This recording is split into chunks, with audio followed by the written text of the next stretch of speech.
RMS civil services में आपका स्वागत है।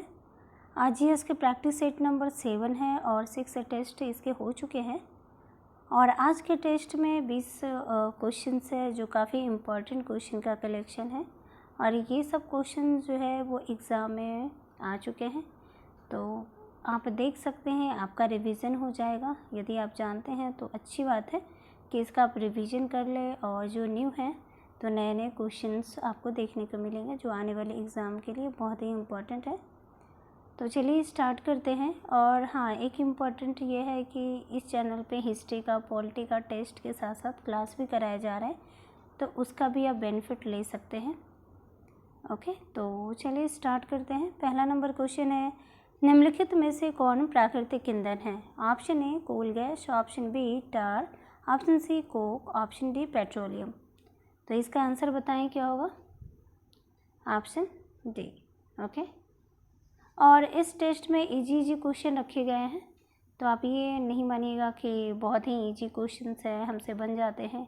आपको अगर टफ क्वेश्चन लगाने हैं तो पॉलिटी का क्वेश्चन लगाइएगा प्लेलिस्ट में जाके, तो आपको अच्छा लगेगा। ओके, तो इसका पढ़ लेते हैं कि पेट्रोलियम पदार्थ प्राकृतिक ईंधन के अंतर्गत आते हैं और ये पृथ्वी के भीतर दबे जीवाश्मों से निर्मित होते हैं। कोक और टार कोयले या लकड़ी के भंजन आसवन से प्राप्त कर लेते हैं, जबकि कोल गैस को कृत्रिम तरीके से बनाया जा सकता है। ओके, सेकंड नंबर क्वेश्चन देखिए कि ऑक्टेन संख्या गुणवत्ता का माप है। ऑप्शन ए खाद्य तेलों का, ऑप्शन बी पेट्रोल का, ऑप्शन सी केरोसिन तेल का, ऑप्शन डी सुगंधित तेलों का। तो इसका आंसर बताएं क्या होगा? Option B. ओके, पेट्रोल की गुणवत्ता का माप ये कराता है कि ऑक्टेन संख्या से पेट्रोल के एंटी नॉकिंग गुण का पता लगता है। ओके, तीसरा नंबर क्वेश्चन देखिए कि निम्नलिखित में से किस एक का अधिकतम ईंधन मान होता है? ओके, तो option A hydrogen, option B charcoal, option C प्राकृतिक गैस, ऑप्शन डी गैसोलीन। तो इसका आंसर बताएं क्या होगा? Option C. ओके, सॉरी, इसका ऑप्शन डी होगा कि हाइड्रोजन का अधिकतम ईंधन मान होता है। किसी ईंधन का ऊष्मीयमान ऊष्मा की वह मात्रा होती है जो उस ईंधन के 1 ग्राम को वायु या ऑक्सीजन में पूर्णतः जलने के पश्चात प्राप्त होती है। सभी ईंधनों में हाइड्रोजन का ऊष्मीयमान सबसे अधिक होता है। हाइड्रोजन का उपयोग रॉकेट ईंधन के रूप में, ये याद कर लीजिएगा, तथा उच्च ताप उत्पन्न करने वाले ज्वलकों में किया जाता है। हाइड्रोजन गैस का 150 होता है, चारकोल का 33, प्राकृतिक गैस का 33 से 50 और गैसोलीन का 50 ईंधन मान होता है। तो इसे ध्यान रखिएगा। और हाइड्रोजन का उपयोग रॉकेट ईंधन में उपयोग किया जाता है। 4 नंबर क्वेश्चन देखिए कि डीजल ईंधन में प्रयुक्त ईंधन है। ऑप्शन ए डीजल की वाष्प और वायु, ऑप्शन बी केवल डीजल, ऑप्शन सी डीजल और पेट्रोल का मिश्रण, ऑप्शन डी डीजल वायु और पेट्रोल का मिश्रण। तो इसका आंसर बताएं क्या होगा? Option A. ओके, डीजल और वाष्प और वायु। डीजल इंजन एक अंतर्दहन इंजन है जो बंद स्थान में वायु को संपीड़ित करने के पश्चात ऊष्मा का उपयोग करके ईंधन में ज्वलन उत्पन्न करता है। डीजल ईंधन में दहन के पेट्रोल ईंधन की तरह कार्बोरेटर नहीं लगाया जाता, अतः इसमें सिलेंडर के भीतर की हवा को इतना संपीड़ित कर दिया जाता है कि वायु का तापमान 80 डिग्री फ़ारेनहाइट तक पहुंच जाता है और यही तापमान दहन का कार्य करता है। ओके, 5 नंबर क्वेश्चन देखिए कि बायोगैस संयंत्र में निष्कासित निम्नलिखित में से कौन सी गैस ईंधन गैस के रूप में प्रयोग किया जाता है? तो option A butane, option B propane, option C methane, option D ethane. तो इसका आंसर बताएं क्या होगा? तो इसका आंसर होगा option C. Okay, option C यानी मीथेन होगा। ओके,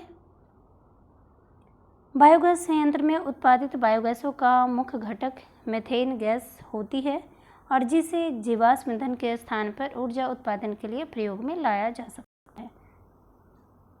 6 नंबर क्वेश्चन देखिए कि बायोगैस में मुख्यतः होती है। ऑप्शन ए कार्बन डाइऑक्साइड एवं हाइड्रोजन, ऑप्शन बी हाइड्रोजन एवं methane, option C carbon dioxide एवं methane, option D hydrogen oxygen. तो इसका आंसर बताएं क्या होगा बायोगैस में?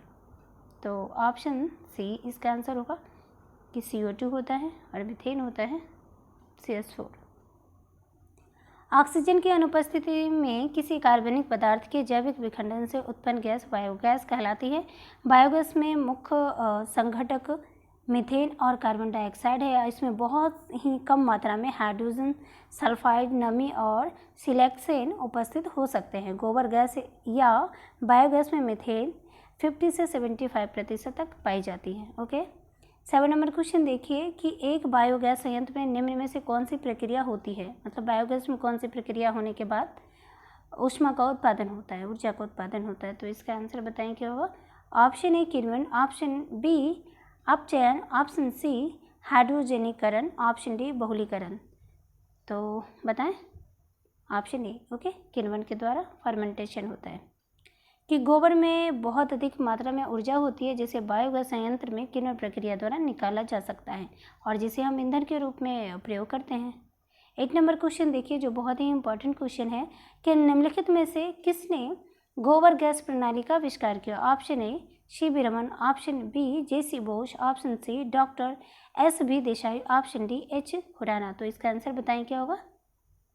Option C. Okay, doctor S B. Desai, इसे आप याद कर लीजिएगा। कृषि अनुसंधान संस्थान IARI के वैज्ञानिक डॉक्टर एस.बी. देसाई ने वर्ष 1941-42 में गोबर गैस प्रणाली का आविष्कार किया था। ओके, और LPG का मिश्रण है, इंडियन गैस का LPG का मिश्रण है। ये क्वेश्चन आया हुआ है।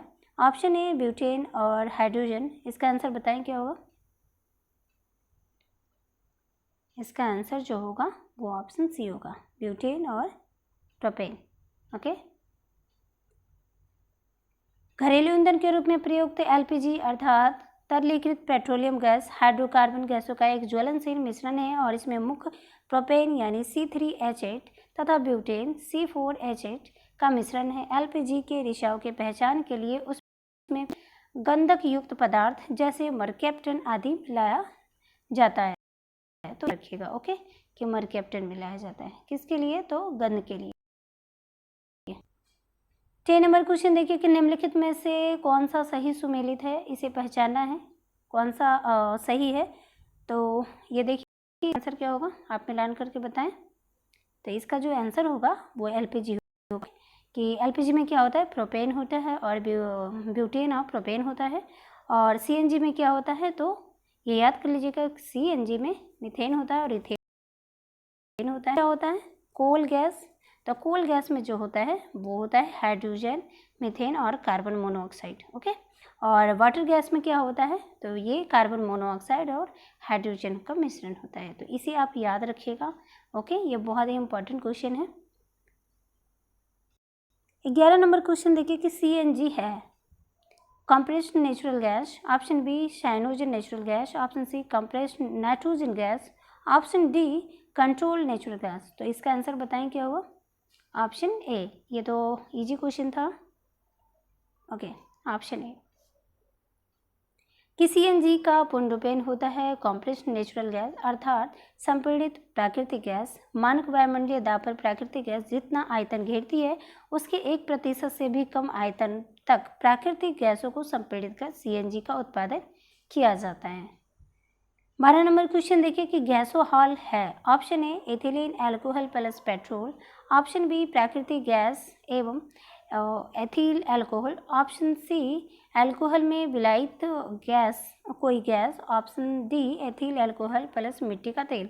तो इसका आंसर क्या होगा बताएं। Option A. Okay, option A. Gasohol ईंधन 10% एनहाइड्रेट्स एथेनॉल यानी एथिल अल्कोहल तथा 90% गैसोलीन यानी पेट्रोल का मिश्रण होता है। तो ऐसे भी क्वेश्चन आ सकता है कि गैसोहॉल में क्या होता है, तो ये होता है एथिल अल्कोहल और प्लस गैसोलीन होता है। ओके, पेट्रोल होता है, एथिलीन अल्कोहल और पेट्रोल होता है। 13 नंबर क्वेश्चन देखिए कि टेट्रा इथाइल लेड पेट्रोल में मिलाया जाता है, क्यों। ऑप्शन ए इसे जमने से बचाने के लिए, ऑप्शन बी दहन बिंदु बढ़ाने के लिए, ऑप्शन सी इसकी एंटी नॉकिंग रेटिंग को बढ़ाने के लिए, ऑप्शन डी इसका कथनांक बढ़ाने के लिए। तो इसका आंसर क्या होगा। ओके, तो इसका जो आंसर होगा ऑप्शन सी होगा। ओके, अपस्फोटन दर को बढ़ाने के लिए। कि पेट्रोल में टेट्राइथाइल लीड यानी CH3CH2 ओके Pb और इसलिए मिलाया जाता है ताकि इसका एंटी नॉकिंग दर बढ़ जाए। ओके, तो ये आप ये फार्मूला देख लीजिएगा। 14 नंबर क्वेश्चन देखिए कि ऑटोमोबाइल इंजनों में प्रतिहीम के रूप में निम्नलिखित में से किस एक का प्रयोग किया जाता है। Option A propylene alcohol, option B ethanol, option C methanol, option D ethylene glycol. तो इसका आंसर बताएं क्या होगा। इसका आंसर क्या होगा, option D okay ethylene glycol. Ethylene glycol एक कार्बनिक पदार्थ है और इसका प्रयोग ऑटोमोबाइल प्रशीतक के रूप में किया जाता है और इसका जो गलनांक होता है -12.9 डिग्री सेल्सियस होता है। ओके, 15 नंबर क्वेश्चन देखिए कि भारी वाहन में डीजल का उपयोग इसलिए किया जाता है। ऑप्शन ए अधिक माइलेज और इंजन की सुरक्षा के लिए, ऑप्शन बी कम खर्च और ईंधन की बचत के लिए, ऑप्शन सी क्षमता और आर्थिक बचत के लिए, ऑप्शन डी पेट्रोल की अपेक्षा सस्ता होने के कारण। तो आंसर क्या होगा, ऑप्शन सी ओके उच्च क्षमता और आर्थिक बचत के लिए डीजल का प्रयोग करते हैं भारी वाहन में और हल्के वाहन में पेट्रोल का प्रयोग करते हैं। तो ये पढ़ लीजिएगा। 16 नंबर क्वेश्चन देखिए कि निम्नलिखित में से कौन सा सही सुमेलित है। तो में है अचार के सामने कार्बनिक अम्ल, ऑप्शन बी खट्टा दूध एसिटिक अम्ल, ऑप्शन में गैस शीतल पेय और सोडा वाटर, तो और ऑप्शन डी में है सेब के सामने मैलिक अम्ल। तो बताएं कि इसमें कौन सा सही सुमेलित है। तो ऑप्शन डी ओके कि मैलिक अम्ल में क्या होता है, ये सेब में क्या होता है मैलिक अम्ल होता है, और खट्टे दूध में क्या होता है लैक्टिक अम्ल होता है, और सोडा वाटर में क्या होता है तो कार्बनिक अम्ल होता है, इसे याद कर लीजिएगा, और अचार में एसिटिक अम्ल होता है। ओके, 16 नंबर क्वेश्चन है कि फोटोग्राफी में कौन सा अम्ल प्रयोग किया जाता है। ऑप्शन ए फॉर्मिक अम्ल, ऑप्शन बी ऑक्जेलिक अम्ल, ऑप्शन सी साइट्रिक अम्ल, ऑप्शन डी एसिटिक अम्ल। तो इसका आंसर बताएं क्या होगा, ऑप्शन बी ओके ऑक्जेलिक अम्ल होता है, इसका प्रयोग होता है फोटोग्राफी में। ऑक्जेलिक अम्ल का फेरस ऑक्जेलेट के रूप में फोटोग्राफी में प्रयोग किया जाता है। फॉर्मिक अम्ल जो है वो चींटियों में पाया जाता है, ये याद रखिएगा। साइट्रिक अम्ल जो है वो नींबू में पाया जाता है और एसिटिक अम्ल सिरका में पाया जाता है, तो इसे आप याद रखिएगा। ओके, 17 नंबर क्वेश्चन है कि अंगूर में प्रचुर मात्रा में पाया जाने वाला ऑर्गेनिक अम्ल है। ऑप्शन ए एसिटिक अम्ल, ऑप्शन बी साइट्रिक अम्ल, ऑप्शन सी मैलिक अम्ल, ऑप्शन डी टार्टेरिक अम्ल। तो इसका आंसर आप बताएं क्या होगा।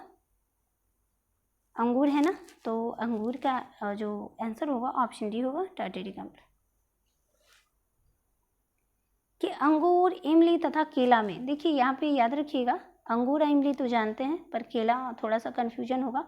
तो केले में प्रचुर मात्रा में टार्टेरिक अम्ल विद्यमान होता है और यह अम्लता नियामक और खाद्य पदार्थों में एंटीऑक्सीडेंट के रूप में उपयोग किया जाता है। ठीक है, तो आप ये याद रखिएगा अंगूर, इमली और केला में। सिरका में कौन सा अम्ल पाया जाता है। ऑप्शन ए लैक्टिक अम्ल, ऑप्शन बी साइट्रिक अम्ल, ऑप्शन सी मैलिक अम्ल, ऑप्शन डी एसिटिक अम्ल। तो इसका आंसर बताएं क्या होगा, ऑप्शन डी ओके एसिटिक अम्ल। किसी भी शर्करा युक्त विलयन में मदिराकरण के अम्लीय किण्वन यानी फर्मेंटेशन से सिरका प्राप्त होता है और सिरके में मुक्त एसिटिक अम्ल पाया जाता है और यह एक परीक्षक के रूप में प्रयोग किया जाता है। ओके, कि किसी भी चीज़ को संरक्षण के लिए, परीक्षक का संरक्षण के लिए। 19 नंबर क्वेश्चन है कि किस पदार्थ के एकत्रित होने पर मांसपेशियां थकान का अनुभव करने लगती है। ये बहुत इंपॉर्टेंट क्वेश्चन है। Option A lactic acid, option B pyruvic acid, option C benzoic acid, option D uric acid. तो इसका आंसर बताएं क्या होगा। ये बहुत ही इंपॉर्टेंट क्वेश्चन है, option A okay lactic acid. लंबे समय तक कठोर शारीरिक कार्य के पश्चात मांसपेशियों में लैक्टिक अम्ल के संचय हो जाने के कारण शरीर में थकान का अनुभव होता है। संचय मतलब जमाव होगा। लैक्टिक अम्ल का संचय त्वरित न होकर एक कालिक प्रक्रिया है, मतलब धीरे धीरे है। थकान को मिटाने के लिए आराम की आवश्यकता होती है और इसके अलावा शरीर की मालिश करने पर थकान में राहत भी मिलती है। ओके, तो इसे याद रखिएगा। और 20 नंबर क्वेश्चन है जो लास्ट है, टेफ्लॉन निम्नलिखित में से किसका बहुलक है। तो option A tetrafluoroethylene, option B vinyl chloride, option C chloroprene, option D acetylene dichloride. तो इसका आंसर बताएं क्या होगा, ऑप्शन ए। ओके। पॉलीटेट्राफ्लोरोएथिलीन को आमतौर पर टेफ्लॉन के नाम से जाना जाता है। टेफ्लॉन एक कठोर फ्लोरोकार्बन है और इसका गलनांक जो होता है वो 327 डिग्री सेल्सियस होता है और यह मुख्यतः बर्तनों पर न चिपकने वाली सतह के रूप में प्रयुक्त होता है। Okay, non stick. तो ये क्वेश्चन लास्ट था और अगले टेस्ट में मिलते हैं। और ये आपको टेस्ट का जो क्वेश्चन है वो बहुत इजी लगा हो तो टेस्ट का जो क्वेश्चन का जो लेवल है वो धीरे धीरे बढ़ेगा। तो चलिए ठीक है, आपको अगर अच्छा लगे वीडियो तो आप लाइक करें, शेयर करें। Okay, thank you.